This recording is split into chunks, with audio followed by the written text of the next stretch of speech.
गुरुजी, बहुत सारे योग गुरु हैं हमारे बीच, तो आपकी ही ज़रूरत क्यों? बिल्कुल, बहुत सारे योग गुरु हैं, बहुत सारे योग गुरु अपने अपने क्षेत्र में कार्य कर रहे हैं। लेकिन वर्तमान परिप्रेक्ष्य में ऐसा देखने को आ रहा है कि जैसे जैसे योग आगे बढ़ रहा है, बहुत सारे मीडियम सामने आ गए हैं कम्युनिकेशन के, जिसके ज़रिए आप योग को फैला रहे हैं। तो उसमें ये बहुत सारी गुंजाइश दिख रही है कि योग में गड़बड़ झाला हो गया है।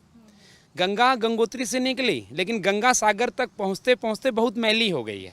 तो उसी तरह योग में हुआ है कि इवन कई कई मठाधीशों ने भी, जिनके ऊपर दायित्व है, कोई यूट्यूबर ऐसा भ्रांति फैला रहा है योग का तो समझ में आती है बात, लेकिन कई कई मठाधीश भी जिनके ऊपर बहुत बड़ी जिम्मेदारी है योग को लेकर के, और जिनको योग ने ही शीर्षस्थ किया है, सम्मान दिया है, हर तरह से ऊंचाई पे पहुंचाया है, वो लोग भी गैर जिम्मेदाराना तरीके से योग को कर रहे हैं, करवा रहे हैं।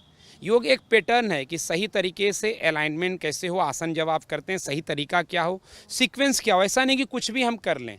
प्राणायाम किसको ज़्यादा करना चाहिए, किसको नहीं करना चाहिए ज़्यादा। तो बहुत योग जो है 1 to 1 प्रैक्टिस है। एक कि जैसे आप और हम दोनों कपड़ा पहने हुए हैं, लेकिन आपके कपड़े का डिज़ाइन, स्टाइल, साइज़ अलग है, मेरे कपड़े का डिज़ाइन, स्टाइल, साइज़ अलग है, क्योंकि आप अलग हैं, हम अलग हैं।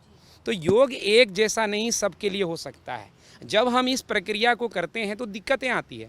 इसीलिए मेरी संस्था की वशिष्ठ योग की ज़रूरत इसीलिए है क्योंकि हम लोग जो एंशियंट योग है कहीं खो रहा है। उसका जो अप्रोच है कि हर व्यक्ति के हिसाब से सिस्टमैटिक, साइंटिफिक वे से, आर्टिस्टिक वे से योग पहुंचना चाहिए, वो कहीं गुम हो रहा है। योग के नाम पे एक्सरसाइज, योग के नाम पे एरोबिक चीज़ों की चलन हो गई, योग के नाम पर कुछ भी मनगढ़ंत शॉर्ट चीज़ें, जैसे आप कपालभाति करें 98% बीमारियां ख़त्म हो जाए। तो ये एक बहुत बड़ा बोलापन है योग का, और इसको ख़त्म करने के लिए मेरे जैसे लोगों ने एक संकल्प किया है। जो भी योग का प्रेमी होगा वो चाहेगा कि योग में मिलावट नहीं हो।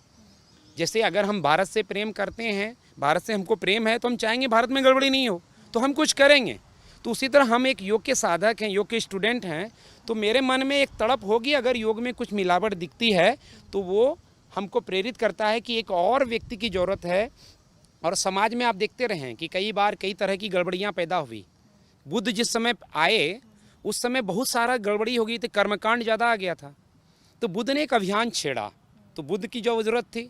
फिर बुद्ध ने जो सिस्टम बौद्ध धर्म चलाया, भारत में बहुत फैला, लेकिन बाद में बौद्धिज्म में ही करप्शन आ गया, वहीं कर्मकांड बढ़ गया। तो शंकराचार्य आ गए, शंकराचार्य ने सुधार की प्रक्रिया कर दी। तो इसलिए हमेशा नियति, या कहिए कि जो आदि गुरु शिव हैं, वो तय करते हैं कि सुधार की प्रक्रिया हो। गंगा बह रही है, यात्रा में गंदगी आई है, तो वो स्वयं हमें निमित्त बनाए हैं। और मुझे लगता है कि मैं सौभाग्यशाली हूँ कि ईश्वर ने मुझे निमित्त बनाया है कि योग में जो भी मेरे तरफ से प्रयास हो बेहतर करने का मैं कर पाऊँ।